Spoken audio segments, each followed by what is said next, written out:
Un, deux. Ah, ok, merci. Merci Enzo. Bonjour à tous, j'espère que vous allez bien.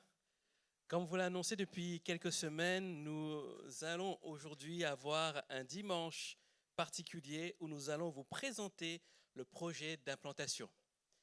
Est-ce que vous avez bien reçu l'email de David cette semaine ou sinon sur WhatsApp? Oui? Oui? Est-ce qu'il y a des personnes qui n'ont rien reçu? Non, vous n'osez même pas lever la main, c'est pas grave. Même si vous ne recevez pas, on va faire un petit rappel aujourd'hui. Mais avant d'aller plus loin dans tout ce projet, j'aimerais juste vous lire quelques textes du passage. Tu peux t'approcher, David. Matthieu 25, versets 31 à 46. Matthieu 25, versets 31 à 46. C'est Jésus qui parle et il parle dans un contexte pour parler de la fin des temps. Cette notion de la fin des temps, cette doctrine de la fin des temps, tous les théologiens ne sont pas d'accord sur la manière dont la fin des temps va se terminer. Il y en a qui disent que les chrétiens vont vivre la fin des temps, il y en a qui vont partir avant, etc. Et là, c'est que la théorie. Aujourd'hui, là, c'est Jésus qui parle, et quand Jésus parle, il dit les choses, n'est-ce pas? On peut contester Paul, on peut contester Pierre, mais Jésus, on ne peut pas le contester, n'est-ce pas? Et Jésus est en train de parler, il parle de la fin des temps. Il dit ceci: quand le Fils de l'homme viendra dans sa gloire avec tous ses anges, il prendra place sur son trône glorieux. Tous les peuples de la terre seront rassemblés devant lui, alors il les divisera en deux groupes, tout comme le berger fait le tri entre les brebis et les boucs. Merci Théodore. Il placera les brebis à sa droite et les boucs à sa gauche. Après quoi, le roi dira à ceux qui seront à sa droite: venez, vous qui êtes bénis par mon Père, prenez possession du royaume qu'il a préparé pour vous depuis la création du monde. Car j'ai eu faim et vous m'avez donné à manger. J'ai eu soif et vous m'avez donné à boire. J'étais étranger et vous m'avez accueilli chez vous. J'étais nu et vous m'avez donné des vêtements. J'étais malade et vous m'avez soigné. J'étais en prison et vous êtes venus à moi. Alors les justes lui demanderont: mais Seigneur, quand avons-nous vu avoir faim, t'avons-nous donné à manger, ou avoir soif, t'avons-nous donné à boire? Quand avons-nous vu étranger et t'avons-nous accueilli, ou nu, ou t'avons-nous vêtu, ou malade, ou prisonnier, et sommes-nous venus te rendre visite? Et le roi leur répondra: vraiment, je vous l'assure, chaque fois que vous avez fait cela à l'un de ces plus petits de mes frères, c'est à moi que vous l'avez fait. Puis il se tournera vers ceux qui seront à sa gauche: retirez-vous de moi, vous que Dieu a maudits, et allez dans le feu éternel préparé pour le diable et ses anges. Car j'ai eu faim et vous m'avez rien donné à manger, j'ai eu soif, vous m'avez rien donné à boire. J'étais un étranger, vous ne m'avez pas accueilli chez vous, j'étais nu et vous ne m'avez pas donné de vêtements, j'étais malade et en prison et vous n'avez pas pris soin de moi. Alors ils demanderont à leur tour: mais Seigneur, quand avons-nous vu souffrant de la faim ou de la soif, ou t'avons-nous vu manger nu, malade ou en prison, et avons-nous négligé de te rendre service? Alors il leur répondra: vraiment, je vous l'assure, chaque fois que vous n'avez pas fait cela à l'un de ces plus petits, c'est à moi que vous avez manqué de le faire. Et ils s'en iront au châtiment éternel, tandis que les justes entreront dans la vie éternelle. Amen. Amen. Quel texte formidable, et texte aussi qui nous remet en question, bien sûr, sur notre attitude. Quel animal voulons-nous être dans cet exemple du brebis et du bouc? Est-ce que nous voulons être ce brebis ou ce bouc? Et Dieu nous appelle vraiment à vivre comme ces brebis qui sont mis du bon côté, ceux qui vont l'écouter, ceux qui vont le suivre. Et Jésus interpelle les cœurs dans ce texte et en disant: êtes-vous prêts, non pas seulement à parler de moi, mais à agir en conséquence? Il y a une action aussi concrète à avoir. Et dans les actions que Jésus parle, il parle de donner à manger, de vêtir, de revêtir. Il parle aussi de quelque chose. Il dit: lorsque j'étais malade, vous m'avez soigné. Et c'est de cela que nous voulons vous parler ce matin. Lorsque nous parlons d'implantation, nous voulons implanter une église hôpital. Et j'aimerais vous rassurer, l'église La Porte à Puteaux est déjà une église hôpital. Qu'est-ce qu'une église hôpital? Une église hôpital, c'est une église qui est en capacité non seulement d'accueillir des personnes, mais leur donner des soins pour que ces personnes puissent repartir transformées, guéries et restaurées. Nous croyons aussi que l'homme est composé de 3 parties: l'esprit, l'âme et le corps. L'esprit a été déconnecté de Dieu. Mais à la base, Dieu nous a créés pour que notre esprit soit en communion avec Dieu. Lorsque Adam et Ève ont chuté, cette déconnexion a eu lieu. Et dès lors, l'esprit œuvre un peu comme ça avec le péché, etc. Et malheureusement, les œuvres du péché ont fait quoi? Ont eu un impact sur notre âme. Et si on peut prendre une image de notre âme, c'est un peu notre disque dur.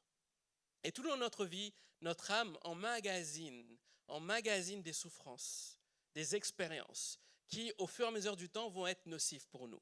Alors quand nous rencontrons le Seigneur, notre esprit est reconnecté avec Dieu. Mais derrière, nous oublions que notre âme a été impactée, que notre âme a besoin aussi d'être restaurée, d'être guérie. Combien, depuis que je suis dans le ministère, je vois de chrétiens qui n'avancent pas, qui n'évoluent pas, qui ne sont pas épanouis. Pourtant, ils sont conscients que Jésus est leur sauveur. Ils sont conscients que Jésus les a pardonnés de leurs péchés. Ils sont conscients qu'ils sont fils et filles de Dieu, mais ils n'avancent pas parce qu'ils ont oublié de laisser Jésus guérir leur cœur, guérir leur âme, restaurer leur âme. Et quand l'âme, l'esprit, l'âme est complètement restauré avec Dieu, alors ça influe sur le corps. Alors nos actes, tout ce que nous faisons, sont une bénédiction pour la gloire de Dieu. L'Église La Porte vit pour que nous soyons cette Église hôpital qui accompagne chaque croyant à vivre épanoui avec Dieu. Et notre vision, vous le voyez à l'écran, nous voyons des églises hôpitaux centrées sur Jésus qui accueillent, qui soignent, qui équipent chaque personne pour en faire des disciples prêts à servir Dieu. Cette vision, nous la vivons déjà ici même. Et ce que nous voulons voir, c'est que cette vision se multiplie dans d'autres lieux. Parce que cette vision, nous sommes conscients, on ne peut pas accueillir l'Île-de-France entière dans cette petite salle. Sinon, nous ferons je ne sais pas combien de cultes et les musiciens ne seront pas d'accord. Et le pasteur ne sera pas d'accord non plus. Parce qu'il va prêcher X fois. Le but, c'est d'avoir des hôpitaux de quartier partout en Île-de-France. Et la bonne nouvelle pour vous ce matin, c'est que nous allons commencer à implanter notre premier hôpital de quartier. L'église hôpital de Courbevoie. C'est ce que nous voulons vous présenter ce matin. Alors, nous allons faire une présentation avec David et on vous demandera de noter vos questions, de garder en tête. À la fin de la présentation, vous aurez tout le loisir de poser vos questions. Un micro circulera entre les rangs. Attendez le micro avant de parler parce que ce moment est enregistré en vidéo, sera sur YouTube aussi. Donc, il faut que tout le monde entende vos questions aussi. OK? Ça marche? Vous êtes prêts? David, à toi l'honneur. Yes. Bonjour à tous. Est-ce que vous allez bien? J'entends pas très bien. Vous allez bien? Amen. C'est quand même une merveilleuse nouvelle. On vient d'annoncer la prochaine ouverture de l'église hôpital de Courbevoie. Et nous sommes très heureux de partager ce temps, ce moment avec vous, de vous en parler plus. Donc, et comme le disait Andy, surtout si vous avez des questions, notez-les. N'hésitez surtout pas. On est aussi là pour échanger, pour discuter et vous présenter la vision. Donc surtout, n'hésitez pas. On tient absolument à lever le doute. Si vous avez une question, allez-y. Alors, on m'a appris plus jeune qu'une image valait mieux que 1000 mots. Alors, je vous propose de passer sur un petit reportage photo.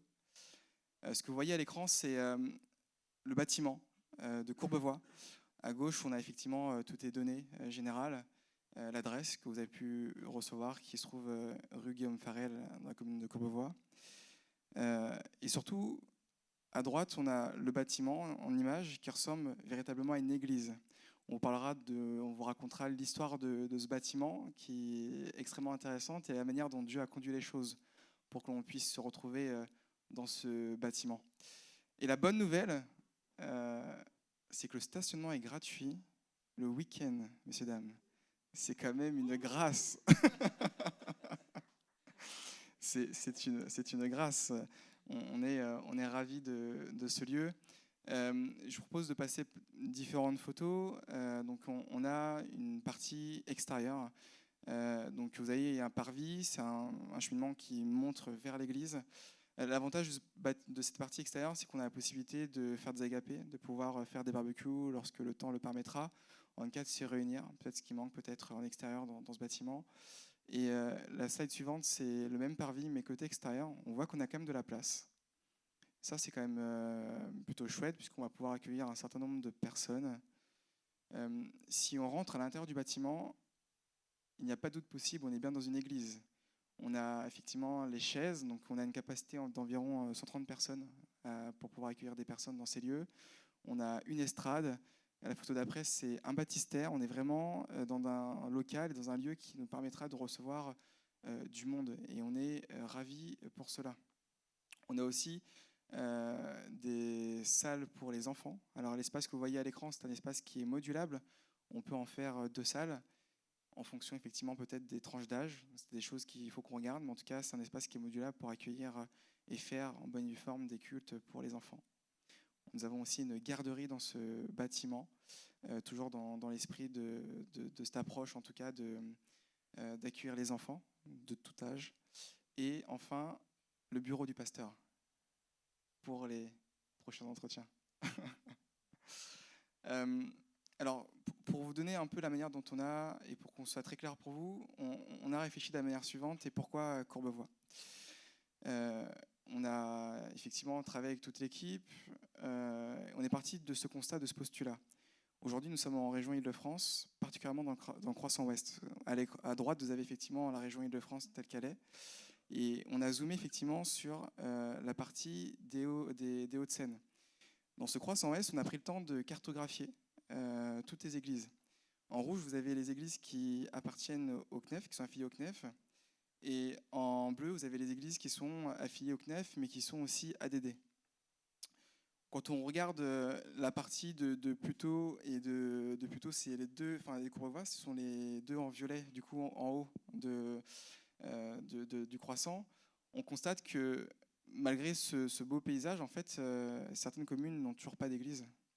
On peut par exemple citer à côté de nous, Saint-Cloud, Neuilly-sur-Seine, on n'a pas d'église. En tout cas, quand je parle d'église, pas d'église, c'est des églises en tout cas affiliées au CNEF ou des églises ADD. Okay, on n'a pas d'église à Neuilly-sur-Seine, à Colombes, à Garenne-Colombes. Et Courbevoie, c'est une église qui existe, mais qui a besoin de vivre davantage. Donc on est parti de ce postulat-là, et on s'est dit, mais ok, dans les localisations, Dieu nous a mis à cœur d'être à Courbevoie. Je t'en prie. Juste vous parler de la vision. Donc, nous sommes arrivés en juin 2022 avec mon épouse, et en septembre 2022, on a entamé avec l'Église plus de 2 semaines de prière pour rechercher une direction de Dieu. Et Dieu nous a conduits dans cette vision-là de pouvoir impacter aussi l'Église et les régions environnantes. Et on ne savait pas, c'est que en 2015-2016, Dieu avait déjà parlé à une sœur de l'Église. Alors que l'Église sortait des moments difficiles, Dieu a parlé à cette sœur, lui a donné une vision sur ce que l'Église allait vivre, ce que nous sommes en train de vivre. Et cette sœur, c'est Roselaine. Elle, dans sa vision, elle voyait aussi que l'Église aurait un impact dans les villes environnantes, les villes avoisinantes. C'est vraiment dans ce secteur-là. Vous pourriez peut-être être surpris pourquoi on ne va pas, par exemple, à Saint-Cloud ou ailleurs, mais c'est déjà une direction divine dans ce coin-là, de rester dans ce coin-là avant de nous étendre plus loin. Sachez qu'on n'y va pas comme ça. On sent vraiment une direction de Dieu de déjà être comme ça pour que Puteaux puisse être ce phare déjà qui rayonne sur les villes environnantes qui sont autour de nous. Pour poursuivre en tout cas sur la localisation, et c'est vrai que pour rejoindre les propos d'Andy, en fait, ce bâtiment de Courbevoie a totalement été guidé, conduit par Dieu, réellement. On en reviendra, on en parlera assez longuement tout à l'heure, mais on a brainstormé, en tout cas on a réfléchi sur différentes possibilités, aussi bien dans le montage juridique que financier. Et Courbevoie présentait tous les voyants en vert pour que nous puissions en tout cas implanter notre première église hôpital. Et l'avantage, c'est qu'effectivement, on est encore dans ce rayonnement proche. Donc on est à Courbevoie, on est à côté de la gare de Bécon-les-Bruyères, accessible du coup depuis la ligne L. Et entre la gare et l'église, il y a peut-être une dizaine de minutes à pied, tout juste. Pour les bons marcheurs, je dirais peut-être 7, mais en tout cas, vous êtes à côté, à proximité. On est dans un environnement qui est davantage résidentiel. Entre Bécon-les-Bruyères et l'église, on passe par toute une place extrêmement commerçante, donc l'environnement est assez safe. On est dans un environnement qui est quand même très sécure. Donc pas de difficulté vis-à-vis de ça, on n'a qu'à regarder ces éléments-là. Et on est effectivement qu'à 14 minutes en voiture de l'église de Puteaux, en emplacement. On a aussi, parce que l'idée de soigner des personnes, pour soigner des personnes, il faut aussi un peu les connaître. Il faut aussi un peu comprendre qui ils sont, d'où ils viennent, qu'est-ce qu'ils font. Et on a pris le temps avec l'équipe de travailler sur l'intégralité de données sociodémographiques, hein, des données qu'on retrouve sur l'INSEE. Mais ces données nous permettent du coup d'orienter en tout cas nos différentes actions demain. On retrouve par exemple le nombre de la population à 82 000 personnes à Courbevoie, mais surtout on peut dire qu'il y a 56% de femmes seules dans les ménages qui sont composés seuls. C'est-à-dire qu'aujourd'hui on a sur 80 000 personnes, 17 000 personnes qui vivent seules. Et dans ces 17 000 personnes, on a 56% de femmes qui sont seules et 44% d'hommes qui sont seuls. La question c'est comment on peut avoir un impact aussi dans la vie de ces personnes-là. Comment on peut les accompagner dans leur prochaine vie, peut-être maritale, pour ceux qui aspirent en tout cas au mariage. Comment on fait pour toucher ces personnes. Et aussi une donnée intéressante, c'est que dans les ménages, donc on a 17 000 personnes seules, mais du coup à l'inverse, 61 000 personnes qui vivent en tout cas soit en couple, soit en famille. Et on constate qu'il y a quand même 20% de familles monoparentales à Courbevoie. Encore une fois, la question, c'est de savoir comment on peut toucher encore ces personnes-là, comment on peut aller au plus proche de la population pour pouvoir les aider, les accompagner. Et c'est notre souci aussi, en tant qu'Église, de toucher les âmes et d'aller là où finalement où elles sont et de parler à leur cœur d'une manière adaptée également. Bon, je vous cache rien et je vous apprends rien en vous disant ça. Courbevoie fait partie des villes qui sont très riches d'Île-de-France. Et malgré ce constat, en fait, on peut aussi constater que on a quand même un taux de pauvreté qui est quand même important dans cette commune. Il y a 11%, soit l'ensemble de la population, de personnes qui sont pauvres. En France, on est considéré comme pauvre quand on touche moins de 1 158 € par mois. Retenez 1 200 €, mais moins de 1 158 € par mois, on est considéré comme pauvre. Et la réalité des choses, c'est que dans ces 11%, on a une quote-part importante de moins de 30 ans. On a une quote-part importante de jeunes adultes qui sont peut-être en grande situation de précarité. Encore une fois, la question c'est comment on peut venir aider et toucher ces personnes-là. Et ça rejoint aussi le texte que je vous ai lu tout à l'heure. Vous m'avez vu, je veux dire, j'avais faim, m'avait donné à manger, j'avais soif, m'avait donné à boire. Et pour nous, c'est important ces chiffres parce que ça nous permet aussi de se dire comment on peut impacter cette population de par notre association La Porte Solidaire qui œuvre dans le social. Et imaginez même avoir une branche de La Porte Solidaire là-bas pour pouvoir impacter localement cette population, que ce soit les femmes seules, les femmes seules avec enfants ou cette population de célibataires seuls aussi, de jeunes, d'étudiants seuls. Donc c'est à nous de réfléchir à ça aussi pour notre vision d'impact de la ville de Courbevoie. Dans la slide suivante, vous avez deux graphiques. Le premier, à gauche, c'est le graphique qui porte sur la population des âges. Comme dans beaucoup de communes, on constate que la part plus importante sont les 30-44 ans, qui représentent 24% de la population. Mais à côté de ça, on a aussi une quote-part en fait, de génération de 15-29 ans et de 0-14 ans. En fait, le schéma montre que la ville de Courbevoie est assez jeune. À plus de 50%, en fait, on retrouve des populations qui ont entre 0 et tout juste 40 ans. Et ça nous montre certainement un dynamisme dans la ville, mais il y a aussi la réalité dont on parlait tout à l'heure, de la précarité en fait, finalement, de ces personnes, pour certaines d'entre elles, qui sont en difficulté. Mais aussi, on a une part, et ça importante, aussi de personnes seniors. 12% de la population entre 60 et 74 ans, ou bien 7% pour les 75 ans et plus. Maintenant, quand on prend ce constat d'âge et qu'on l'affilie en fait, au taux de pauvreté, en fait, c'est assez triste parce qu'on a 17%, je disais tout à l'heure, de moins de 30 ans qui sont sous le seuil de pauvreté, mais on a aussi 12% de personnes seniors, entre 60 et 74%. C'est-à-dire que les seniors, finalement, ne sont même pas si loin que ça que de la jeunesse, alors qu'ils ont peut-être travaillé toute leur vie, mais ce sont des gens qui se retrouvent en grande situation de précarité.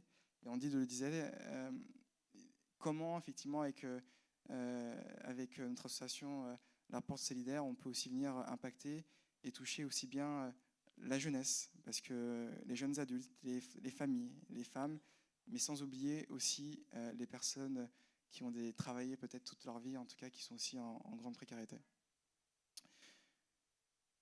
Ok. Alors là, c'est une slide sur le montage juridique. Tout à l'heure, on disait que on a ce bâtiment qui existe. La question, c'est ok, qu'est-ce qu'on fait de ce bâtiment? Est-ce qu'on est propriétaire? Est-ce qu'on est locataire? Est-ce qu'on l'achète? Est-ce qu'on loue? Le schéma est assez simple. On a une entité, une association qui s'appelle la CMM, qui est propriétaire des lieux.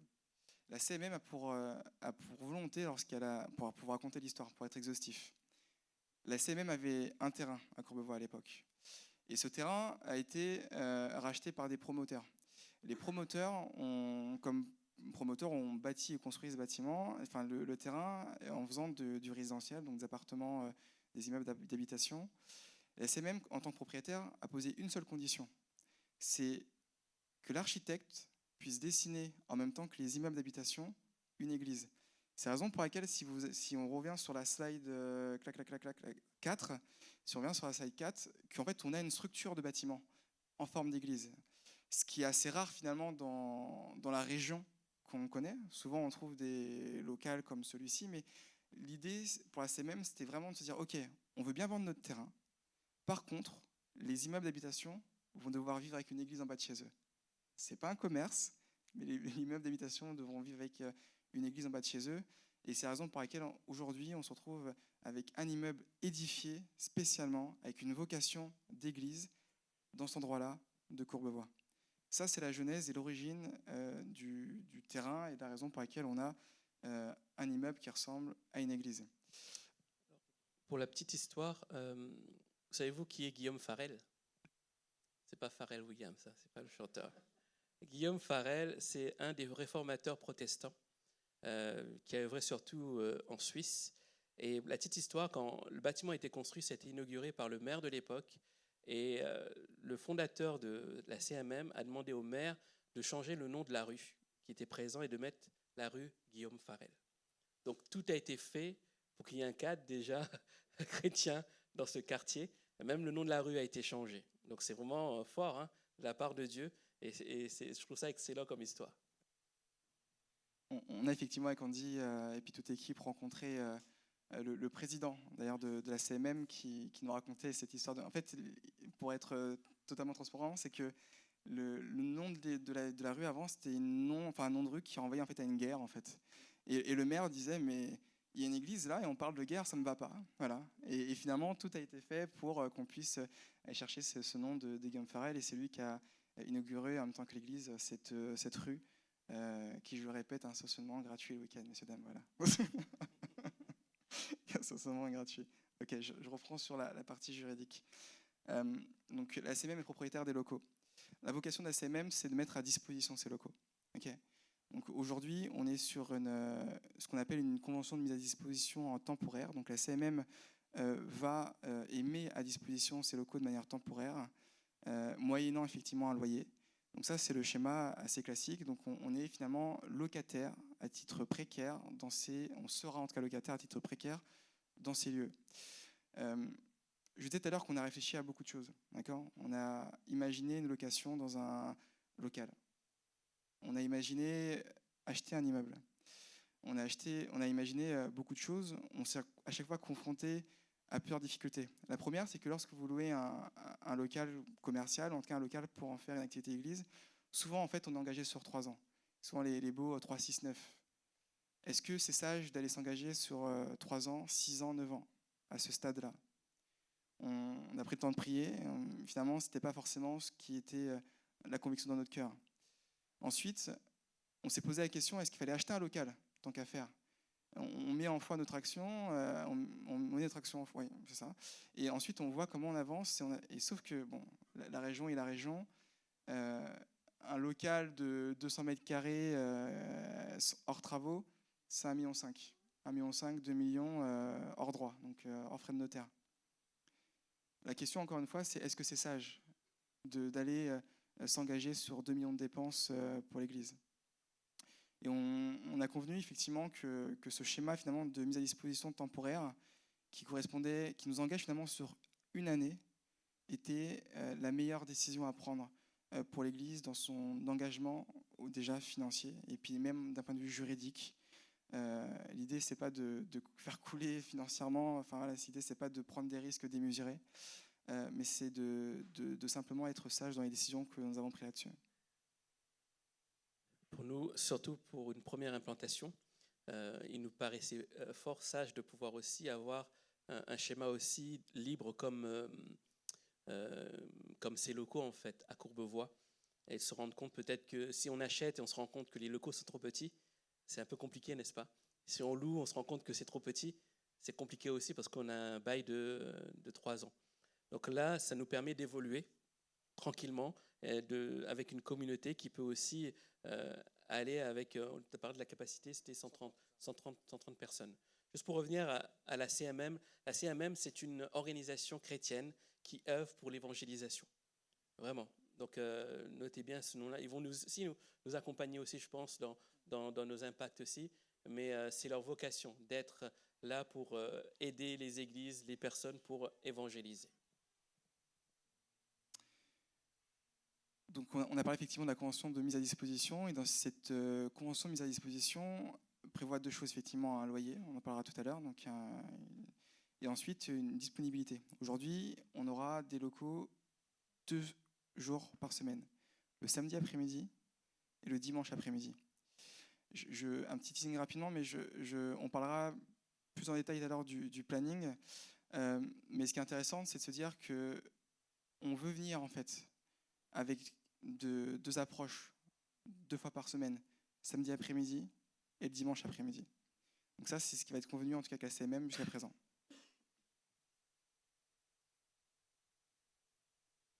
La question du budget prévisionnel. Ok. Donc aujourd'hui, on pourrait avoir ces locaux avec une mise à disposition du coup moyennant un loyer de 1 700 € par mois, ce qui est finalement extrêmement raisonnable dans charges comprises, hein, ce qui est extrêmement raisonnable dans la région, dans le département, ce qui représente à peu près 20 000 €, 20 400 € à l'année. Effectivement, me rappelle effectivement que le ménage est compris, donc il y a une société, un prestataire de ménage qui passe et qui fera le ménage. Donc ça, c'est aussi une bonne nouvelle, quoi. Charges comprises, ménage inclus, on est sur 1 700 € par mois de loyer. L'engagement financier finalement est moindre, c'est 20 000 € par année. Ensuite, on distingue 2 choses dans ce budget. On distingue les investissements. Aujourd'hui, on l'a vu tout à l'heure, le bâtiment existe, il y a des chaises, il manque encore peut-être un peu de matériel. Et c'est ce matériel qui va nous coûter un peu d'argent parce que ça va nécessiter un investissement. On va avoir le nécessaire pour la sonorisation et pour la projection, donc le nécessaire pour les prédications, donc les micros, la sono, les instruments pour certains. Et tout ça, on l'a estimé sur une première année à 10 000 €. C'est une dépense. Une fois qu'on a ce budget et cette enveloppe de consommer, normalement, on ne devrait pas tous les ans changer de sono, bien au contraire. Peut-être remplacer du matériel un peu abîmé, obsolète ou qui s'abîme, mais l'idée, c'est d'avoir un premier investissement pour que ce local puisse vivre correctement. On a aussi un budget pour la communication. On sait que la première année, la communication va être fondamentale. Comment on communique, comment on va pouvoir approcher, comment on va pouvoir évangéliser. Et cette première année, on imagine qu'on fonctionne avec un budget de 8 000 € sur toute la partie kakémono, réseaux sociaux, distribution de Bible. On a besoin de fonds, on a besoin d'aller communiquer, on a besoin d'aller apporter la parole, et ça demande aussi des moyens. Ça demande des moyens. On a ensuite un pôle, une ligne de budgétaire d'accueil agapé. Je parlais de barbecue tout à l'heure. Alors, ce sera peut-être pas la période quand on va ouvrir l'église à Courbevoie, mais on peut imaginer autre chose. Et dans cet accueil agapé, on a tout un fonctionnement de petits matériels qu'on a déjà ici dans cette église, mais qui coûtent des bouilloires, une théière, une cafetière, des choses qui coûtent, mais une fois qu'on les a achetées, pareil, on n'a plus à les racheter. Ça, c'est 5 000 € pour l'année. On a aussi une ligne pastorale avec le salaire du pasteur Espoir Kenny, que vous connaissez bien si Éventuellement, est-ce que tu peux te lever, Espoir, pour ceux qui ne te connaissent pas? Superbe. Gloire à Dieu. Par rapport à Espoir, il ne sera pas pasteur de Courbevoie. Okay. On a voulu salarier Espoir pour son ministère d'évangéliste. Donc, on l'intègre déjà pour notre première implantation, mais il sera dans le global des implantations. Et on a mis un salaire à mi-temps parce qu'on croit qu'enfermer un évangéliste dans une église à temps complet, ce n'est pas bien. Il faut laisser du temps d'évoluer dans son ministère. Et du coup, dans ce budget que vous avez vu de 14 000 €, il y a aussi un budget qu'on a oublié d'intégrer, c'est l'épargne retraite. Sachez que chaque pasteur qui est rémunéré, il n'est pas l'URSSAF. Il est à une caisse à part des cultes qui s'appelle la CAVIMAC.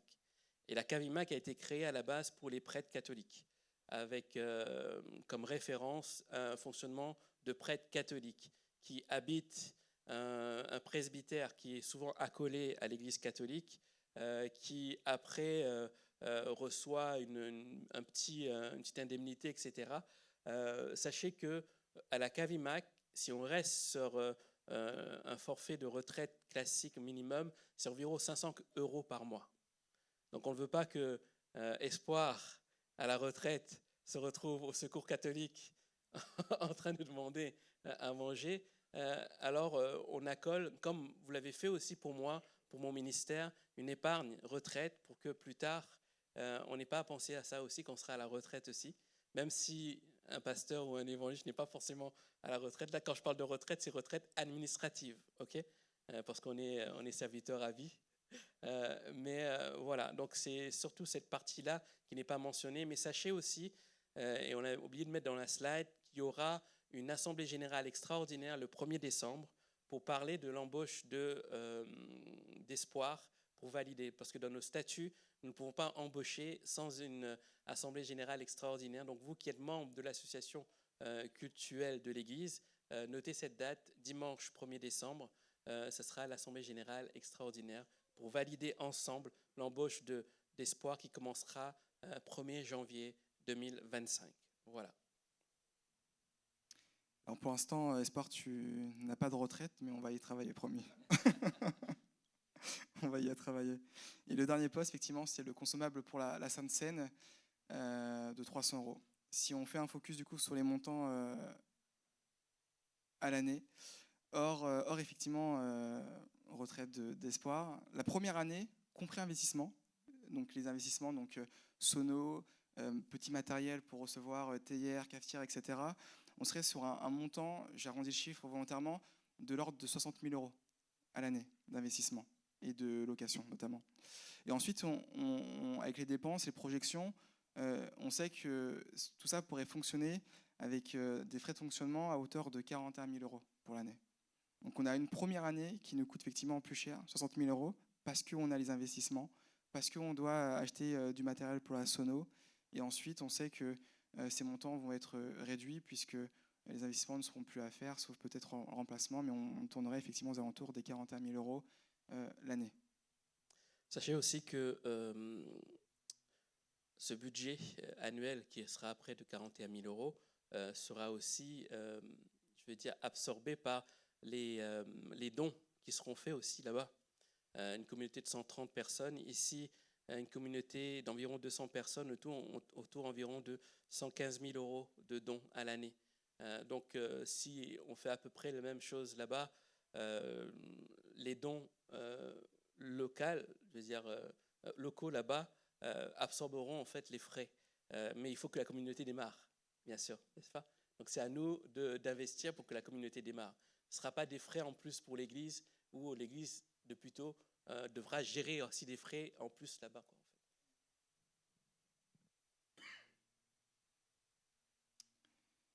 Notez les questions, d'accord? Notez vos questions, vos remarques, gardez-les en tête. Yes. Alors sur le calendrier, l'idée c'est de pouvoir, alors je fais par rétroplanning, hein. L'idée c'est de pouvoir démarrer, d'avoir un premier culte dans ces lieux à partir de mars 2025. Mars 2025. Pour cela, comment on fait pour y arriver? Au 4e trimestre de cette année, la première des choses, c'est de se former à l'évangélisation. Et je vais laisser Espoir nous en dire un mot sur ce qu'il a prévu, sur comment il va nous accompagner, nous aider à nous former pour aller aussi évangéliser. Merci David. Bonjour à tout le monde. Mon prénom c'est Espoir. Donc, ça fait quelques années que j'exerce le Seigneur déjà en tant qu'évangéliste. Donc, dans ce cadre, je parcours un peu la France, notamment à l'étranger aussi. Je suis en train de mettre en place, comme dit David, une formation par rapport à l'évangélisation parce que je me suis rendu compte que dans les déplacements que j'ai faits dans plusieurs églises, certains chrétiens, en fait, ou beaucoup de chrétiens ne sont pas équipés. Le premier cap de cette formation qui sera aussi donné au cap mission intérieure, donc qui concerne en fait une école aussi qui... Juste pour vous expliquer, nous faisons partie des Assemblées de Dieu.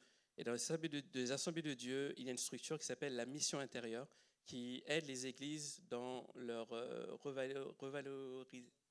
revitalisation. Voilà.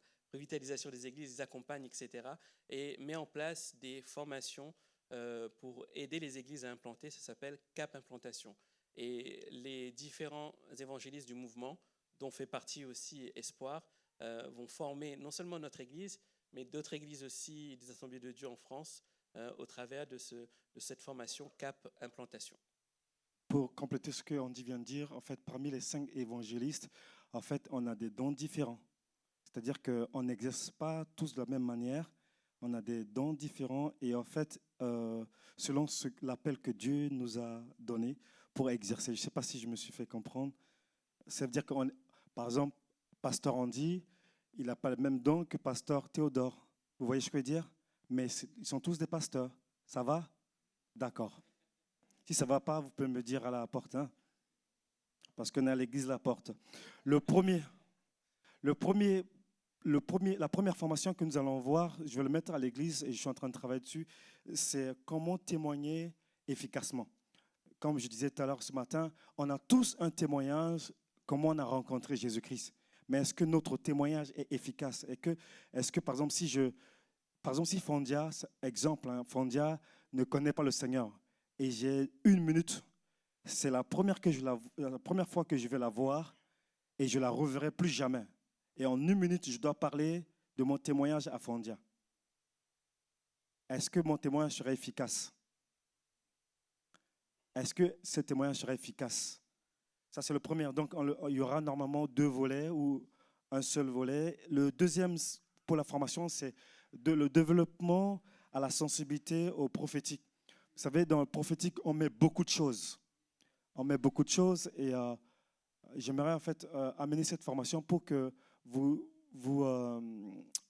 sensibilisez à tout ce qui est prophétique pour que les dons de l'esprit qui sont en vous, les dons prophétiques qui sont en vous, où la sensibilité se développe dans l'Église, afin qu'on soit sensible aux choses qui peuvent se passer autour de nous par des dons de l'esprit, ou aussi quand quelqu'un vient au milieu de nous, que l'Esprit de Dieu révèle qui il est vraiment. Parce qu'ils peuvent cacher des loups qui viennent dans l'Église, qui créent des troubles. Et ça, il faut une sensibilité spirituelle pour reconnaître, notamment partout où vous allez, dans le commerce ou n'importe où vous allez, si vous avez la sensibilité de l'Esprit de Dieu, il peut vous diriger.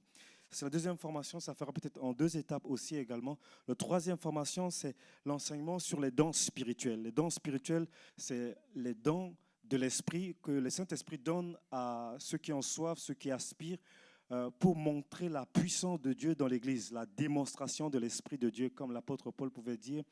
Je ne suis pas venu à vous avec une supériorité de langage, mais ma parole et mes prédications ne reposaient pas sur ma parole et mes prédications ne reposaient pas sur la sagesse de l'homme, mais sur la démonstration de l'esprit et de puissance. On a besoin de voir la puissance de Dieu au milieu de nous. Les dons de guérison, les paroles de sagesse, paroles de connaissance, les dons de foi, l'interprétation des langues, plein d'autres. On doit chercher ces dons pour l'Église, pour l'utilité commune. Le 4e don, c'est comment aider, la 4e formation, pardon, c'est comment aider quelqu'un qui est tourmenté. Si par exemple, au milieu de nous ici, rentre quelqu'un qui est tourmenté, comment on peut l'aider? Imaginons le pasteur n'est pas là et vous vous retrouvez dans une situation où quelqu'un est tourmenté, possédé. comment vous allez faire? La première des choses, vous allez avoir peur. Comme beaucoup de chrétiens. On n'est pas habitué, mais pourtant on est dans un monde spirituel. Si on n'est pas armé, est-ce que je peux donner un témoignage ou c'est trop plus tard? D'accord. Donc, il faut être équipé pour savoir comment aider cette personne et pour ne pas aussi laisser un accès à l'ennemi aussi. Je m'arrête là. Merci.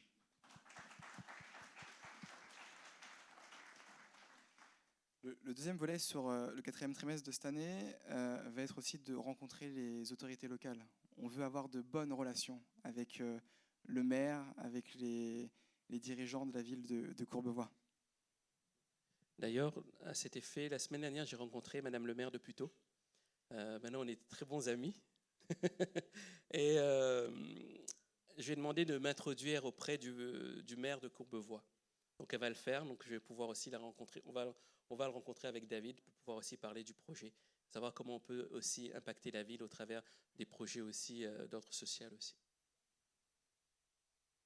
Et ensuite, sur le 3e volet, le 3e item, on va vraiment axer aussi la formation, les autorités locales, et on va aussi communiquer officiellement sur cette implantation pour janvier 2025. Tout à l'heure, je disais que l'idée pour nous, c'est la raison pour laquelle on a pris le temps de regarder un peu qui étaient les habitants de la ville, quels étaient un peu les revenus des personnes, pourquoi, comment. L'idée, c'est pas du tout d'arriver en conquérant dans cette ville. On n'est pas, on veut pas arriver en étant avec des grosses épaules, en disant mais nous on sait faire. Demain vous serez tous et toutes. C'est pas ça l'esprit. On veut vraiment rencontrer la population. On veut échanger avec elle. On veut impacter les personnes réellement là où elles sont. Et c'est la raison pour laquelle le premier trimestre 2025, nous allons davantage axer nos actions sur des actions d'évangélisation, mais aussi de rencontre de la population. On veut faire venir les personnes effectivement à l'église, mais on veut les faire venir dans leurs besoins aussi. D'accord ? C'est la raison pour laquelle le premier culte qu'on fera ouvert à tous, en tout cas, le premier culte qu'on fera ouvert à tous, ce sera à partir de mars 2025. De janvier à mars, on va rencontrer la population. On va aller rencontrer les femmes qui sont seules, et les parents qui sont seuls. On veut comprendre comment fonctionne la ville. On veut faire des impacts sur les marchés. On veut recevoir les personnes à travers des cafés Bibles, à travers ne serait-ce qu'une projection de film sur la vie de Jésus. On veut, en tout cas, ouvrir l'église et créer du lien avec toutes les personnes qui vivent dans le quartier. Alors, ce qu'il faut comprendre, c'est que vous avez déjà vu peut-être des implantations au travers la France récemment à Paris. Notre volonté, ce n'est pas d'implanter pour vous dire comme ça, maintenant l'église est trop pleine, il faut aller à Courbevoie. Ce n'est pas le but. Le but, c'est de répondre à l'appel de Jésus-Christ. Faites de toutes les nations des disciples, baptisez-leur au nom du Père, du Fils et du Saint-Esprit. Notre rôle en tant qu'église, ce n'est pas de créer des clubs d'église, c'est de toucher les populations là où nous sommes. Et la première vocation de cette église, c'est de toucher la population à Courbevoie. C'est pour ça, l'impact premier, c'est de toucher les personnes à Courbevoie. De par les impacts d'évangélisation avec le pasteur Espoir, aussi avec différents formats de réunions. On peut imaginer projeter par exemple le film The Chosen et faire un débat dessus et ouvrir aux gens qui est Jésus, etc. On peut faire la fête des voisins. On peut faire plein de choses pour que les gens puissent entendre parler de Jésus-Christ. Que rien à notre contact, ils puissent trouver des personnes qui aiment Jésus-Christ. Oublions l'image de l'évangélisation. On va vous demander de prendre un papier et d'aller dans la ville et allez commence à parler de Jésus et on a peur, on ne sait pas comment faire, etc. Il n'y a pas que ça. Il y a ça, oui, mais il y a tout un panel dans l'évangélisation. Il y a d'abord notre vécu. Il y a aussi des événements qu'on peut mettre aussi qui ne vous demanderont pas forcément d'aller au contact direct comme ça avec les gens, mais peut-être de les accueillir dans un contexte précis, dans un événement précis et pouvoir les accompagner, prier pour eux et les aider à avoir comme objectif de rencontrer Jésus-Christ. Voilà un peu au niveau du timing. Tu as fini ? Ok. Et maintenant, on est conscient, même si l'équipe pastorale, l'équipe des ministères s'agrandit, On ne peut pas tout faire nous-mêmes. C'est pour ça que nous avons besoin de vous. Et nous avons besoin particulièrement de missionnaires. Nous pensons que pour que ce site de Courbevoie puisse grandir, ce site a besoin d'hommes, de femmes qui se lèvent et qui aillent volontairement, tels des missionnaires. Nous sommes appelés à être des missionnaires. Et quand on parle de missionnaires, et on pense souvent à aller dans un autre pays et tout laisser, apprendre une nouvelle langue. Là, ce n'est pas du tout ça. Vous changez juste de ligne. Vous ne descendez pas à La Défense, vous allez à Bécon-les-Bruyères. Courbevoie, c'est à côté. Pourquoi missionnaire? Parce qu'un missionnaire s'engage pour quelque chose de précis, une mission précise. Et nous avons fait, vous voyez le QR code à l'écran, un formulaire si vous voulez vous engager en tant que missionnaire. Que vous soyez seul, en couple ou en famille, c'est important pour vous de considérer l'appel pour entrer dans la mission en tant qu'implanteur. Et c'est grâce à vous, à votre engagement, que nous pourrons pouvoir faire évoluer cette œuvre. Comment pourrez-vous vous engager? En prenant part à l'évangélisation, en participant aux événements, aux rencontres, aux discussions, en contribuant à l'organisation de l'Église, aider à structurer l'Église en place, et aider en vous engageant dans un service actif, en soutenant le développement de l'œuvre, en investissant dans la vie communautaire et sociale de l'Église, au travers par exemple de la Porte Solidaire. Peut-être vous vous dites, je sers déjà à la Porte Solidaire ici, je vais servir là-bas pour pouvoir être aussi une antenne pour la Porte Solidaire, en nous aidant, à nous intégrer plutôt dans la vie locale, en établissant des ponts avec la population. Et aussi, ce qu'on aimerait faire en recrutant des missionnaires implanteurs, c'est vous dire que vous avez le choix aussi de l'engagement. Parce que quand un missionnaire part en mission à l'étranger, il ne va pas pour toute sa vie, il y va pour un temps déterminé. Et ce qu'on vous propose, c'est 3 types d'engagement. Un engagement à court terme, c'est-à-dire quelques semaines, voire 1 an ou 2 ans. Un engagement à moyen terme, de 2 à 5 ans. Et un engagement à long terme, plus de 5 ans. Et ce qui est important de savoir, c'est que chaque missionnaire, peu importe la durée de son engagement, joue un rôle essentiel dans l'évolution, dans la mise en place de l'implantation de cette église-hôpital à Courbevoie. On m'a posé la question tout à l'heure, mais si je ne suis pas missionnaire, est-ce que je peux aller là-bas? Oui, bien sûr, vous pouvez aller là-bas. Mais ce qu'on recherche, ce n'est pas des personnes seulement qui vont juste occuper une place. Vous vous souvenez de mon message d'il y a 2 semaines? Quel personnage nous voulons être? Est-ce que nous voulons être Akab, régnant, attendant seulement que Jésus revienne? Ou est-ce que nous voulons être comme Élie, être des serviteurs à l'écoute de Dieu? Et en rentrant dans cette mission, nous écoutons Dieu et nous sommes aussi à l'œuvre pour Dieu. L'Église rentre dans quelque chose de nouveau. Ça va vous coûter, bien-aimés. Ça va vous coûter dans vos habitudes. Ça va vous coûter dans votre confort. Peut-être vous aimez venir le dimanche et vous dire « j'ai ma place juste devant l'écran. Je peux regarder. C'est ni à gauche ni à droite. Je ne ressens pas le courant d'air, etc., etc. » Mais sachez que Jésus a envoyé ses disciples. Alors que les disciples étaient ensemble avec Jésus tout le temps, Jésus les a fait sortir de cette zone de confort en les envoyant 2 par 2. Vous vous souvenez? Ils sont partis 2 par 2. Ça, c'est le premier envoi. Le deuxième envoi, c'est quand Jésus monte au ciel et leur dit que vous recevrez une puissance. Le Saint-Esprit survenant sur vous, vous serez mes témoins. Depuis le début, Jésus appelle ses disciples, vous, moi, à ne pas occuper une place, mais à aller en mission. Alors, bien-aimés, cette mission ne peut pas se faire sans vous. On a besoin de vous.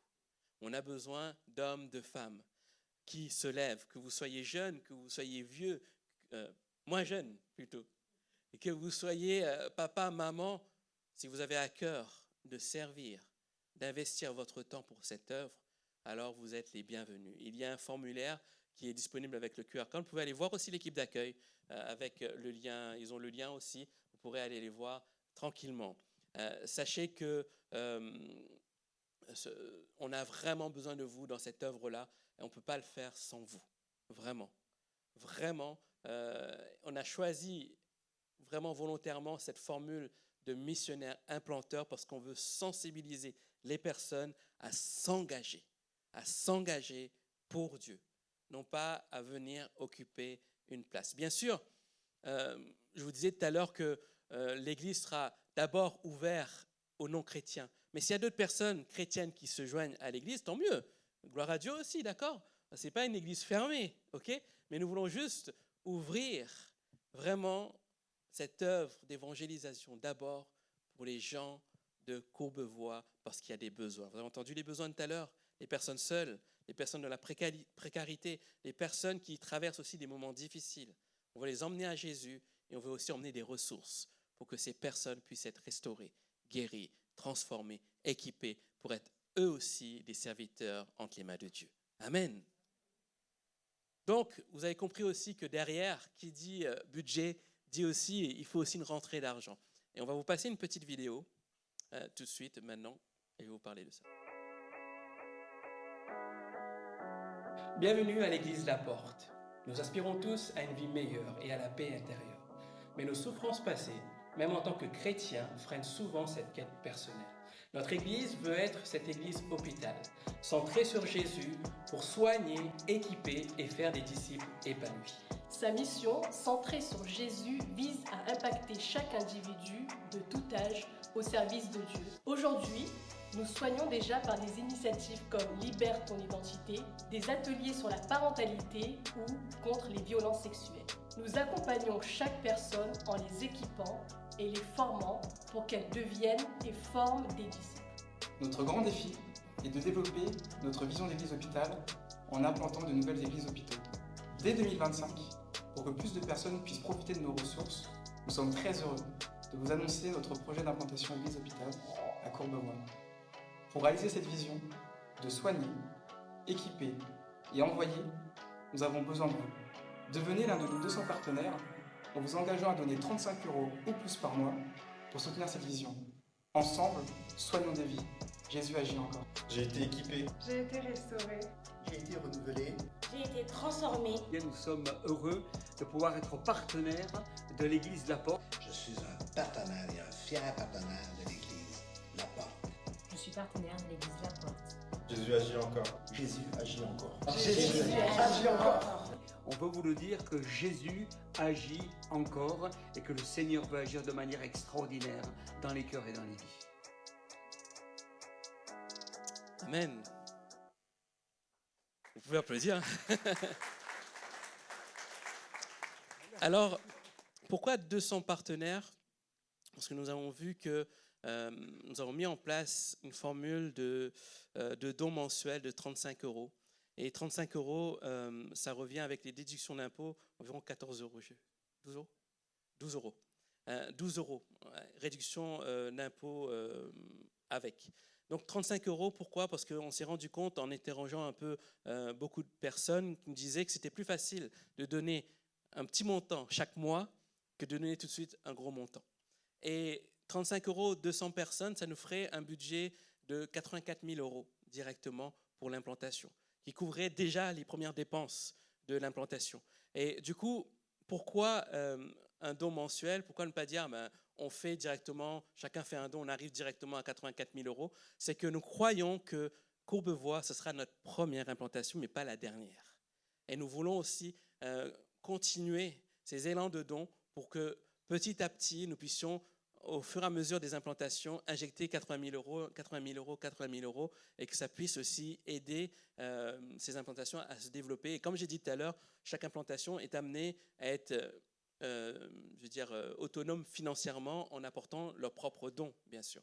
Donc, ces 200 personnes, si vous avez à cœur, vous pouvez dès maintenant vous engager à donner chaque mois 35 € et qui fera, comme je vous ai dit, 80 000 € au total. Sachez que la campagne de levée de fonds va ouvrir officiellement ce mardi 1er octobre avec la vidéo que vous avez vue, avec d'autres communications dans ce sens, et elle va durer, et on croit que Dieu va nous bénir au travers de cette campagne de dons. Sachez aussi que dans les outils, pourquoi on vous parle d'église hôpital, c'est que comme un hôpital, on ne va pas dire à quelqu'un de venir se soigner en disant vous êtes dans un hôpital, mais il n'y a pas de spécialiste, il n'y a personne pour vous soigner. Un hôpital sans spécialiste ne sert à rien, n'est-ce pas? Vous êtes d'accord avec moi?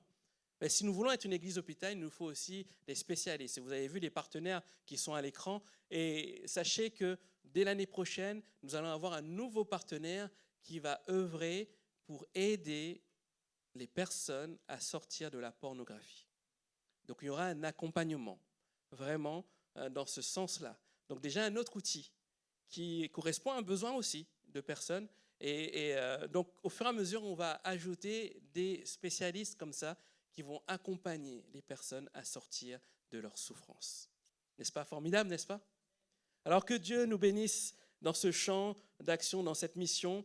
Et nous voulons vraiment vous remercier pour ce temps que vous avez passé à l'écoute. On pouvait le faire dans un autre format, mais on s'est dit on va profiter de ces 2 cultes pour que vous puissiez avoir le temps de vous poser des questions. Donc c'est l'heure des questions. Donc n'hésitez pas, il y a un micro qui va passer.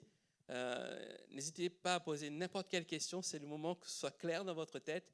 Et au fur et à mesure de l'évolution du projet, on aura d'autres rencontres où nous pourrons vous exposer aussi l'état d'avancement du projet. Voilà. Des questions? Questions derrière. Naki? Alors, bonjour à tous. Le début de la présentation de cette église hôpital m'a échappé un peu, parce que j'étais occupé à placer les gens et tout ça. Alors, si j'ai bien compris, l'église il y avait déjà une communauté dans cette église. D'accord. Ok.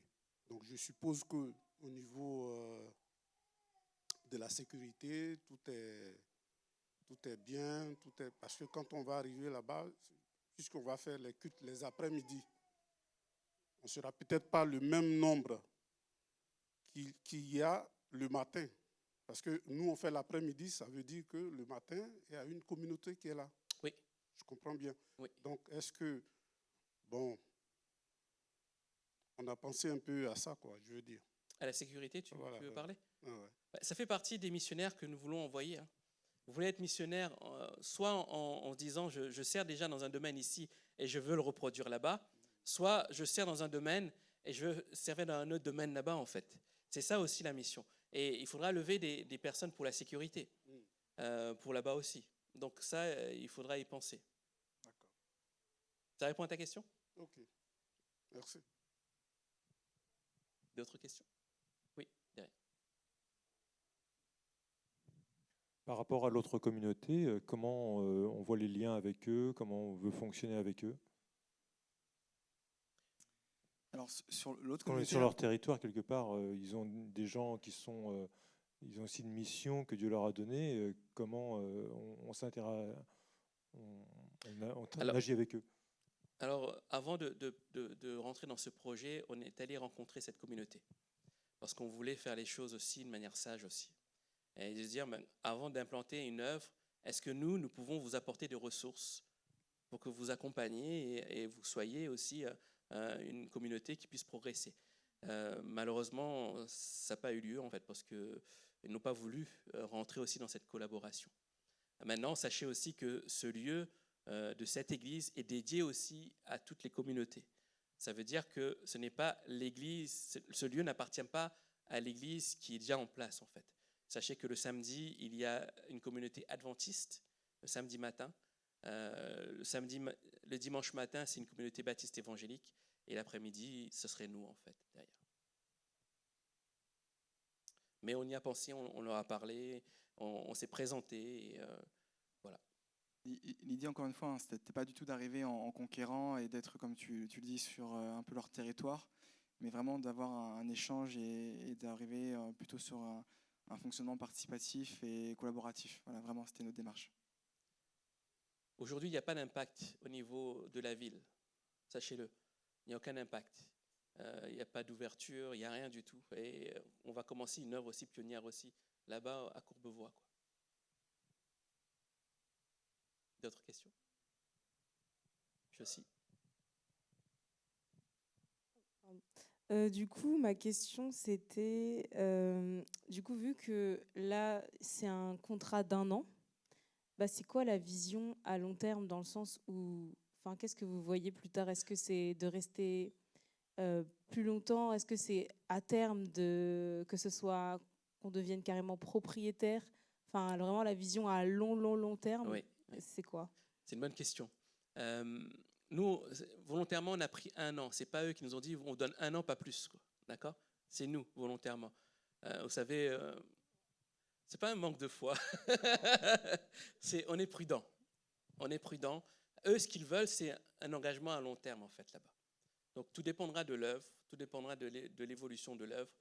Sachez qu'ils ont déjà eu une proposition d'achat, pas de notre côté, hein, mais d'une autre personne. Combien déjà ? 2 millions d'euros. 2 millions d'euros. Tout le bâtiment. Tout le bâtiment. Donc aujourd'hui, ils ne veulent pas vendre. Mais on ne sait pas plus tard, on ne sait pas. Sachez aussi que dans la vision d'église hôpital, on veut des communautés de maximum de 200 personnes. On ne veut pas des communautés trop grandes parce qu'on veut garder cette proximité aussi avec les gens. Et surtout, si on veut être dans les quartiers, il ne faut pas non plus qu'on soit trop grand et que les gens ne se sentent pas forcément en contact avec les autres.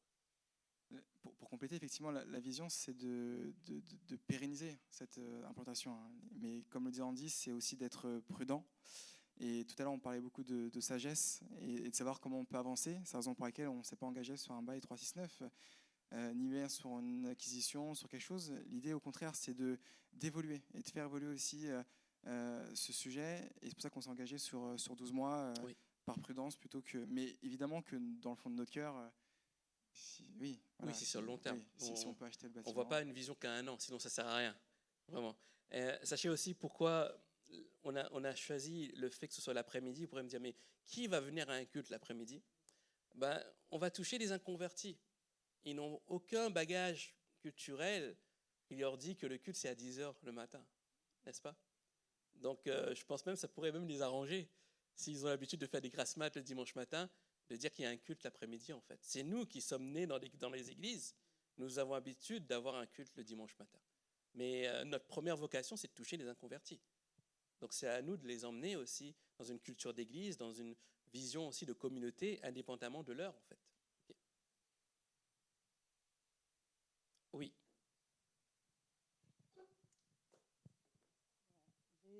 Bon, j'avais des questions. La précédée, c'est déjà, j'ai eu ma réponse. Oui. Et juste, j'aimerais savoir, par petite expérience qu'on a par rapport à l'évangélisation, et supposons en travaillant, et qu'on a la foi, et du coup, on a boosté Courbevoie. Bon, et ça fait qu'on a plus de 130 personnes. Oui. J'ai compris qu'il y a d'autres cultes avant, donc on ne pourra pas avoir des cultes. Donc, je voulais savoir si dans 6 mois ou dans 8 mois, on est à plus de 130 personnes. Qu'est-ce qu'on va faire ? Ma première question. Et deuxième question, j'ai vu qu'on a seulement des disponibilités les dimanches et les samedis. Donc, si j'ai bien compris, au cas où, et que l'Église se développe bien par rapport au comment je peux la dire ? vision ? Par rapport à notre vision et par rapport à nos programmes de la semaine. Donc, je peux dire, si on aura notre équipe de louanges, donc ils peuvent se répéter samedi après-midi. Et supposons, parce que moi, j'ai la foi, je sais que ça va booster. Amen, amen. Et s'il y a l'équipe de femmes qui vont faire des réunions, on a que samedi après-midi. Et si on veut faire des prières de la semaine, comme nous on fait le mardi, juste, je voulais être un peu éclairci pour savoir comment ça va se passer. Alors, aujourd'hui, il n'y a rien qui se passe la semaine. Il n'y a rien qui se passe. Après, c'est en fonction de nos besoins. Aujourd'hui, on avance petit à petit. Et en fonction de nos besoins, on peut leur dire, on rajoute le mardi soir, par exemple. On peut rajouter le vendredi soir, le samedi. Le dimanche après-midi, on a entre 14h et 20h à peu près, 20h, 21h. Donc on peut faire 2 cultes s'il le faut. Mais j'espère qu'on n'arrivera pas à faire 2 cultes. Mais sachez que la vision, c'est si ce lieu devient trop petit et qu'on a un gros besoin en termes de Courbevoie, on implantera un autre lieu à Courbevoie. Vous comprenez ? Le but, ce n'est pas de faire une grosse église pour faire une grosse église. C'est d'emmener l'église au sein des quartiers, que les gens soient touchés. C'est une autre façon de voir, en fait. Okay ? On n'est pas là pour dire l'église La Porte, il faut qu'il y ait l'église La Porte, il faut qu'il y ait l'église La Porte. Non, il faut qu'il y ait le message de l'évangile. Il faut que les gens soient touchés. Il faut que les gens soient transformés. Il faut que les gens soient guéris. Et on emmène cette vision-là. Et on veut rester dans cette proportion. Et peut-être qu'on trouvera une autre salle qui atteint 200. C'est notre max. Notre salle où ce sera plus pérenne, où on achètera, où on louera sur un 369. On dira, là, on est sûr, des locaux, ça peut contenir 200 personnes, ça peut nous permettre d'avoir des activités annexes à côté, etc. Donc on peut envisager plein de choses par la suite, mais il faut commencer petit. Et c'est vraiment une grâce d'avoir des locaux. Combien c'est difficile en Ile-de-France d'avoir des locaux, bien aimés. Il y a des églises qui souffrent, il y a des églises qui sont encore en location et qui souffrent. On a une grâce d'avoir un lieu qui ressemble à une église, qui a tout ce qu'il faut. C'est un confort. Il y a des implantations qui ne sont pas dans le confort comme ça, bien aimé. On rentre dans un confort, vraiment. Donc c'est une grâce de Dieu. Oui. Après, ce sera Stélanie. Il y a Karine d'abord.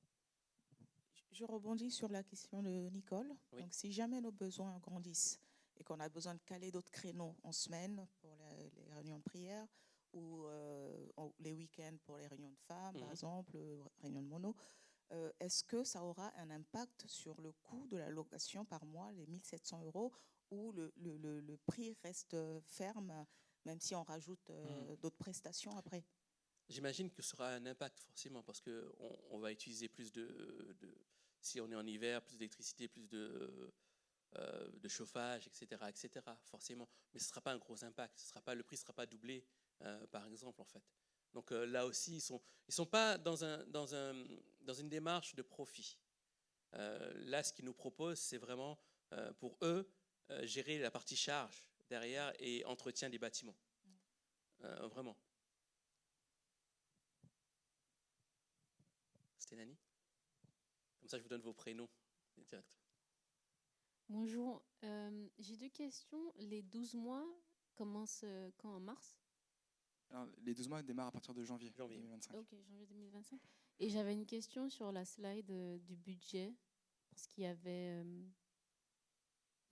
2 chiffres. Oui, pour communication, accueil et agapé, il y a 2 chiffres. Oui. Et David, il n'a parlé que des premiers, des 8 000 et des 5 000. En fait, on distingue la partie qui est à gauche, donc tu as un slash, la partie qui est à gauche, c'est vraiment ce qui va être consommé la première année en budget. C'est la raison pour laquelle, sur la slide qui est juste suivante, on a fait un fonctionnement du coup sur une année prévisionnelle en charge avec la partie qui est à droite, donc des montants qui sont un peu moindres. Donc, sur Agapé, effectivement, on est sur 5 000 € en première année, puis 1 500 €, parce qu'on considère que tout ce qui a déjà été investi, finalement, on n'a pas à la racheter. Une théière, c'est au moins une garantie de 2 ans aujourd'hui, une cafetière pareil. Donc, c'est un fonctionnement comme ça, et je te remercie pour la question, ça me permet de préciser, effectivement.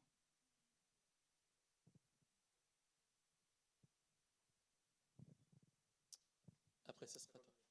Alors, moi, j'avais une petite question par rapport à l'Union chrétienne évangéliste. CMM ? Oui. Oui. Donc, si j'ai bien compris, ce ne sont pas les propriétaires. Si, c'est les propriétaires. Ah, d'accord. Ok, donc j'avais pas bien compris. C'est les propriétaires. C'est un organisme qui œuvre dans l'évangélisation Oui. et qui met à disposition les locaux. Les locaux. Pour des communautés. D'accord, très bien. Et puis mon autre question, c'était par rapport à, par exemple, au samedi après-midi et au dimanche après-midi. Donc le samedi après-midi, est-ce que c'est pour un culte ou autre chose? Aujourd'hui, les cultes, au sens du culte, à partir de mars, sont arrêtés au dimanche après-midi. Le samedi après-midi, on peut imaginer recevoir des jeunes, des groupes de femmes, on peut imaginer recevoir les ados, on peut imaginer encore beaucoup de choses. Mais l'idée, c'est de nous donner en fait, de la latitude pour pouvoir travailler avec tous les âges et tout le temps. Voilà. Donc, c'est pour ça qu'on a 2 créneaux, samedi après-midi et dimanche après-midi. Mais en tout cas, on instituera des cultes le dimanche après-midi dans cette église. D'accord. Donc, ça sera que le dimanche après-midi. Oui. Ok. Là, pour revenir là-dessus, c'est janvier. Comprenez bien, janvier à mars, on fait des impacts d'évangélisation. Donc, il n'y a pas de culte ouvert aux autres. C'est à partir de mars, on aura comme des cultes qu'on a le matin, en fait. À partir de mars, tous les dimanches après-midi. Et si on a d'autres impacts, on essaiera de les faire soit après le culte, soit le samedi. Et puis, s'il y a d'autres créneaux qui s'ouvrent, on fera d'autres créneaux. Mais les cultes seront comme ça. Maintenant, on comprend si des personnes se dédient à ce lieu Courbevoie. On veut aussi imaginer un culte qu'avec les serviteurs de janvier à mars, avant les événements. Par exemple, on se dit, on aura les locaux à partir de 14h. De 14h à 15h, il y a un culte avec tous les missionnaires qui sont là pour vivre un culte ensemble, en fait. Pour ne pas leur dire, venez au culte le dimanche matin à Puteaux et le dimanche après-midi, allez à Courbevoie parce qu'on sait aussi que vous avez aussi des obligations aussi personnelles, le travail, etc. Donc, pour vous dédier là-bas complètement, on peut aussi avoir un culte aussi. En premier instant, un culte un peu format familial, parce qu'on ne sera pas rempli comme ça, bien sûr, mais ce sera un vrai culte, avec une prédication, un temps de louange et un temps de sainte scène aussi, pour se fortifier dans cette communauté qui naît de serviteurs, de missionnaires, avant de rentrer dans la bataille de l'évangélisation. Voilà. Donc de janvier à mars. Janvier à mars. D'accord. Et donc, par exemple, si le Café Bible, on décide de l'organiser, ça serait le samedi après-midi. En exemple. Oui. Après, tout est à planifier encore. Ouais. Merci beaucoup. Après, je dis encore, on a la salle de 14h jusqu'à 20h, 21h si on le veut. Le culte ne fera pas à 14h, 21h. Hein. Donc le culte sera 2 heures maximum. Après, il faudra occuper la salle. Comment on l'occupe? C'est par d'autres événements, c'est par plein de choses. Oui, donc juste pour dire, moi je suis de Courbevoie, donc je connais l'église de Courbevoie, donc c'est une église baptiste. Donc, je trouve ça dommage qu'on n'ait pas réussi à trouver au moins un dialogue, de ce que j'ai compris, alors que c'est la même. On a eu un dialogue, mais oui. Après, on ne peut pas obliger quelqu'un à rentrer dans une vision, en fait. Oui. On le respecte, il nous respecte, vraiment, il n'y a pas de mésentente compliquée, en fait. Hein. Bon. D'ailleurs, il fait partie du CNEF. Voilà. Je connais très bien le pasteur aussi. Voilà, mais sinon, bon, moi, ma réflexion, elle est purement pratique, c'est-à-dire que là-bas, il y a aussi du matériel musical. Oui. Ça veut dire qu'à chaque fois, les uns vont enlever leur matériel musical et les autres vont remettre leur matériel musical. Non, en fait, la CMM a prévu un matériel minimum. Un matériel minimum qui reste fixe. Après, les communautés, s'ils veulent rajouter autre chose, plus de micros, une batterie électrique, une guitare électrique, etc., il faut qu'ils rajoutent d'autres choses, d'autres modules avec. Et c'est ça, en fait, qui va nous coûter. On aura aussi un lieu de stockage sur place pour éviter de faire des voyages entre plutôt là-bas ou un lieu de stockage. Voilà. D'accord, donc le matériel de base, il va rester. Et voilà. Vous ajouterez à chaque culte le matériel additionnel. Voilà. C'est ça. Parce que là-bas, il y a aussi des cafetières, enfin toutes les choses qui sont nécessaires au sein de scène, etc. Qui appartient aux communautés. Voilà, donc, mais qu'il faudra enlever et remettre pour notre culte. Pas forcément enlever. Après, on rajoute juste notre matériel. Après, c'est des questions logistiques. Oui, voilà. Il faudra qu'on s'ajuste et qu'on le fasse là-bas sur place. Quoi.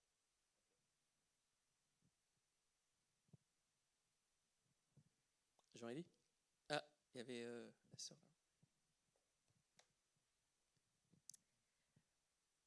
Déjà, je voulais vous dire merci. J'espère que Dieu va me donner la force de pouvoir m'expliquer et d'être claire. Alors, je voulais vous remercier pour l'Église, parce qu'on ne s'en rend pas compte, mais c'est important quand même pour les églises évangélistes. On est toujours dans des salles, donc ce n'est pas l'extérieur qui fait la prédication, hein, c'est le message, c'est Dieu qui parle dans la bouche des personnes qu'il a choisies. Mais je trouve que c'est quand même important qu'on puisse mettre une jolie image en fait sur notre église. Donc je voulais vous remercier pour ça. Et pour les questions, je voulais vous dire que moi je suis volontaire pour être missionnaire. Amen. Et je voulais savoir comment ça va se passer parce qu'on ne peut pas juste arriver et être volontaire et démarcher les gens. Effectivement, alors l'idée dans ce formulaire d'inscription, l'idée c'est qu'on puisse se rencontrer, qu'on puisse échanger, voir aussi ce que tu as à cœur, ce que tu aimerais faire, comprendre. Et ensuite, on pourra travailler ensemble déjà à partir du 4e trimestre, donc à partir du moment où on sera rencontrés, pour voir comment on peut, à partir de janvier, travailler efficacement pour la communauté, pour la ville de Courbevoie dans ce sens-là. Mais évidemment, il y a quand même un échange préalable, on va quand même discuter, on va quand même se rencontrer. Et en première approche, ensuite, une fois que l'équipe est composée, on va venir travailler. Je suis preneur de toutes tes bonnes idées, on est preneur de toutes tes bonnes idées. Donc n'hésitez pas, on est aussi là pour partager, pour échanger. Donc voilà. Et tout le fonctionnement qu'on va commencer à faire, quand on fera d'autres implantations, on pourra le dupliquer facilement. C'est vraiment notre implantation test, entre guillemets, même si j'aime pas test, mais c'est vraiment notre bêta, si on peut appeler ça. Et on va pouvoir s'améliorer d'implantation en implantation aussi. Okay. Et j'avais une autre question concernant le ménage. Vous avez dit que tout était pris en compte. Oui. en charge. Par contre, l'église qui sera juste avant nous, ils font le ménage en sortant de leur église? Je ne sais plus ce qu'il avait dit. En fait, il y a un fonctionnement. Alors, effectivement, il y a bien une société de ménage qui vient une fois par semaine faire un gros ménage, un gros nettoyage dans la salle. Après, l'idée, c'est comme ces lieux sont mutualisés et partagés, l'idée, c'est de respecter son voisin. Et l'idée, c'est que le premier culte, donc le culte sera avant nous, c'est qu'il débarrasse et qu'il laisse la salle comme ils l'ont trouvé finalement. Qui vide des poubelles. Et nous, on fera aussi la même chose. Alors, c'est pas un ménage de fond dans le sens où il va falloir passer la serpillière ou autre, mais au moins débarrasser. Si on a des gobelets traînés, on les enlève. S'il y a des bouteilles, on les retire. Histoire que la salle, lorsqu'on arrive, soit accueillante et qu'elle puisse être, rester propre en tout cas, dans le sens il n'y a pas de bazar partout, quoi.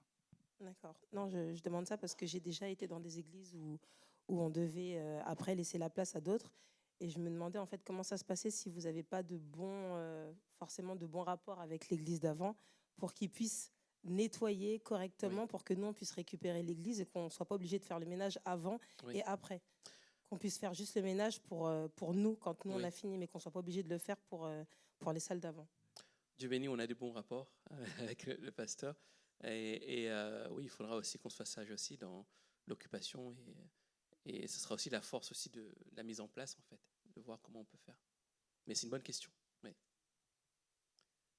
Merci. Appelle-moi ton prénom. Vanessa. Okay. On va y travailler ensemble. Junior. Oui. C'est donc, si j'ai bien compris, Espoir va être surtout dans le ministère d'évangélisation. Oui. C'est donc qui va être le pasteur de Courbevoie à partir de mars. Oui.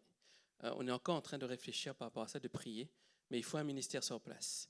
L'idée, c'est pas que les pasteurs se baladent d'implantation en implantation, ou que moi je me balade d'implantation en implantation. Ce qui a fait la force d'une implantation, c'est d'avoir un ministère fort aussi. Et on est en train de voir aussi pour qu'il y ait un ministère fort aussi sur place, qui puisse accompagner, qui ait cette vision aussi d'église hôpital et qui soit dédié en fait à ça en fait, et l'accompagne, qui soit le repère de ce lieu, qui soit pas juste un pasteur de ce dimanche-là et que dimanche prochain il y a un autre pasteur qui vient, etc. Ça déstabilise en fait la communauté. Donc on y travaille, Et Dieu, il y a des pistes déjà, il y a des pistes très intéressantes, vous verrez. Moi, c'est surtout à propos du voisinage, parce que de ce que j'ai compris, il va y avoir l'église, mais juste derrière, il y a des habitations. Oui. Qu'est-ce qu'eux, ils en pensent? Est-ce qu'on en a discuté avec eux du fait que sur tout un dimanche, il va y avoir des cultes? On va les rencontrer pour ça. Non, mais plus sérieusement, en fait, je disais tout à l'heure que l'église a vraiment été construite en même temps que les immeubles d'habitation. Aujourd'hui, les propriétaires, pour parler d'un très clair, dans leur charge de copro, en fait, dans leur copropriété, il existe ce bâtiment qui est une entité d'église. Donc, ils ne sont pas ignorants sur l'activité et la naissance et le pourquoi de ce bâtiment. Ensuite, ce sera à nous aussi d'être sages dans l'utilisation. L'idée, effectivement, si on imagine une nuit de prière ou je ne sais pas, mais en tout cas, on peut imaginer des choses. Il va falloir qu'on soit aussi sage dans l'utilisation des locaux, pas faire forcément trop de bruit. Mais en tout cas, de ce que nous disait le président, il n'y a pas d'opposition de la copropriété, bien au contraire sur les cultes. Comme quand on est ici, en fait, il faut juste respecter les voisins. Et puis on espère qu'ils rentreront pleinement et entièrement dans les locaux pour être transformés par Jésus-Christ. C'est ça le but aussi. Sachez que la CMM et les copropriétaires des logements à côté forment une copropriété. Et je crois que la CMM est majoritaire, je crois, dans la copropriété. Ouais, majoritaire. Et chaque personne, chaque locataire qui vient dans les résidences savent qu'il y a une église. Okay? Donc, ce n'est pas une église qui s'implante comme ça. Ils savent qu'il y a du mouvement, ils savent qu'il y a des gens. Donc, c'est pour ça que c'est bien que ce soit déjà bâti dans le quartier. Il n'y a pas de surprise, en fait. Ils se disent, mais qu'est-ce que c'est que cette communauté? Au contraire. Et apparemment, ça se passe très bien. Très, très bien déjà. Manu? Oui, je voulais savoir, parce que j'ai vu ça avait l'air d'être assez lumineux, donc assez vitré, la salle de culte. Oui. Je voulais parler de l'aspect acoustique pour rebondir un peu sur ce que Jean-Élie disait, parce qu'on sait que il pourrait effectivement y avoir des événements le soir ou autre. Est-ce que l'acoustique est prévue, ou est-ce qu'ils ont déjà, eux, une bonne isolation acoustique?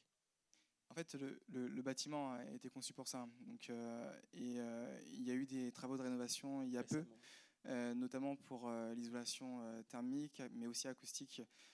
Et tu as raison, en fait, vous imaginez en fait le toiture en fait de ce bâtiment. Vous imaginez simplement l'intégralité tout vitré. Donc en fait, on est 100% vitré partout dans l'immeuble. Et ce qui est quand même, effectivement, ça porte beaucoup de lumière. Maintenant, effectivement, si on joue la musique avec les fenêtres ouvertes, forcément, mais en tout cas, le bâtiment a été conçu pour accueillir des cultes avec ce que ça représente. Comme vous voyez sur les photos, c'était avant les travaux. Aujourd'hui, si tu peux mettre une photo de la salle à l'intérieur, le haut, vous voyez, c'est en bois. C'est plus en bois maintenant, ça a été renforcé. Ils ont refait le toit, l'isolation. Normalement, il n'y a pas besoin même de clim en été. C'est tellement bien isolé que c'est bien. En fait. L'hiver aussi, ça tient chaud. En fait. Après, on est sage ici. On a fait une nuit de prière. On n'a pas ouvert les portes. On n'a pas crié sur tous les toits. C'est la sagesse, en fait. Mais il n'y a pas de restriction. On n'est pas là en train de dire il faut prier tout doucement. Non, en fait, il faut vraiment vivre une vie normale, en fait. Vraiment. Vous avez tout à l'heure montré des statistiques sur la ville de Courbevoie. J'ai habité Courbevoie et à chaque fois qu'on parlait de Bécon-les-Bruyères, c'était le quartier particulier, c'était le village, c'était son propre microcosme. Peut-être que c'était toutes ces statistiques-là, il faudra les revoir pour être plus adaptés. Et est-ce que vous avez conscience de ça? Notamment, j'en passe. Le fait que vous alliez voir le maire, ça peut être aussi des choses à poser comme question. Bien sûr, alors effectivement, tu as raison, mais alors, deux éléments. La première, c'est que quand on regarde les statistiques de l'INSEE, en fait, c'est vraiment des villes, qu'on n'a pas des cœurs de quartier. Par contre, on a bien conscience que le coin de Bécon-les-Bruyères, en tout cas ce coin-là, dans la ville de Courbevoie, est bien particulier. Et c'est la raison pour laquelle on souhaite, entre janvier et mars, rencontrer cette population, échanger avec elle, pour justement aussi comprendre, coller aux besoins et aussi s'adapter. C'est vraiment, effectivement, tu as raison, des stats, j'ai envie de dire générales, mais qui existent parce que des études nationales, hein, voilà, mais qui ne sont pas faites effectivement par quartier. L'idée, c'est à nous aussi maintenant de sentir et d'être sensible aussi à ça, sentir un peu le pouls et de comprendre réellement les besoins et que l'esprit nous conduira là-dedans. Mais effectivement, on a bien conscience de ça. Oui, une dernière question, parce que le temps file. Avant, une dernière question pour toi après. D'accord. Attends, il y a Patricia d'abord. Est-ce que vous avez évalué à peu près le nombre de missionnaires que vous avez besoin? On n'a pas évalué aujourd'hui. Mais sachez que pour qu'un culte fonctionne, il faut au minimum 20 personnes à peu près. 20, 30 personnes. Donc, on a vraiment besoin de personnes qui se lèvent pour ça, en fait. Plus on aura de missionnaires, et mieux ce sera, en fait. Merci. Et Nicole ici.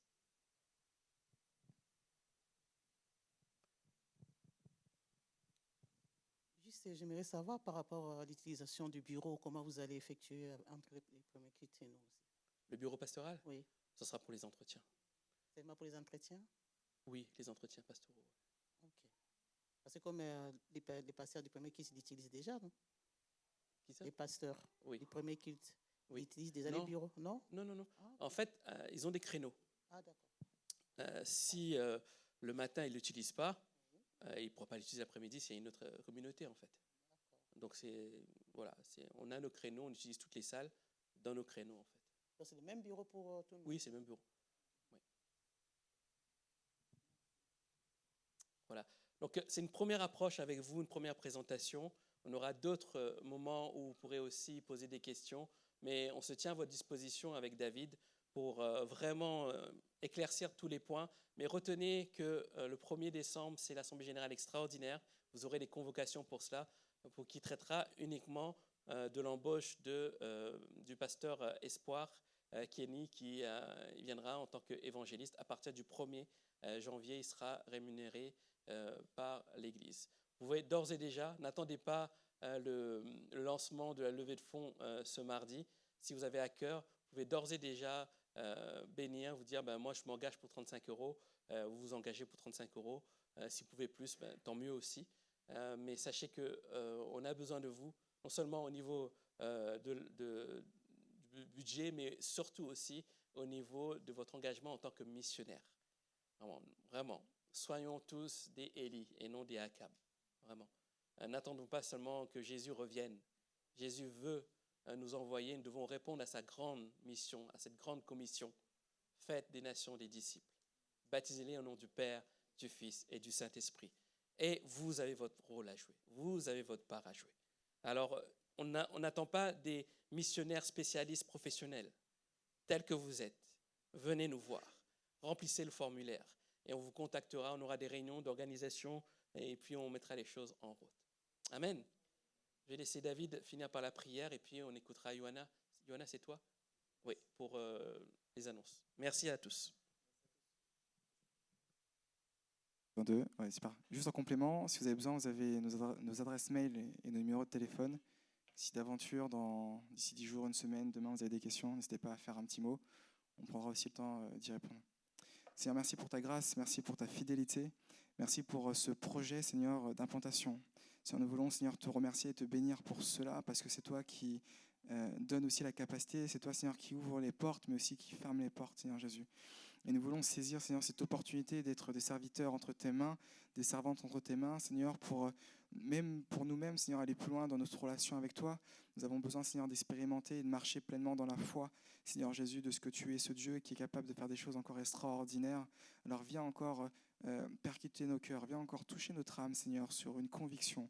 Je te prie vraiment pour tous ces missionnaires qui vont se lever, pour tous ces missionnaires, Seigneur, qui vont venir, Seigneur, avec cette volonté de faire, Seigneur. Je te prie vraiment de les bénir, de les accompagner, de les fortifier, Seigneur, qui ne se découragent pas, Seigneur, si les choses ne fonctionnent pas comme ils l'ont prévu, Seigneur, mais qui restent fidèles et attachés à toi et à ta parole, Seigneur. Tu es ce Dieu qui a prévu ce plan. Tu es ce Dieu qui nous a donné cette vision hôpital, de l'église hôpital, Seigneur. Tu es ce Dieu qui ouvre les portes. Alors je te prie maintenant pour tout ce que nous allons faire, Seigneur, pour les rencontres avec la mairie, pour la formation d'évangélisation, Seigneur, je te prie pour la mobilisation de tous dans le nom de Jésus, parce que nous savons, Seigneur, que tu es capable encore de nous équiper et nous emmener là où nous n'avons même pas encore imaginé aller, Seigneur. Alors que ton nom soit encore glorifié et béni encore ce matin, dans le nom de Jésus, je t'ai prié. Amen. Amen. Amen. Merci à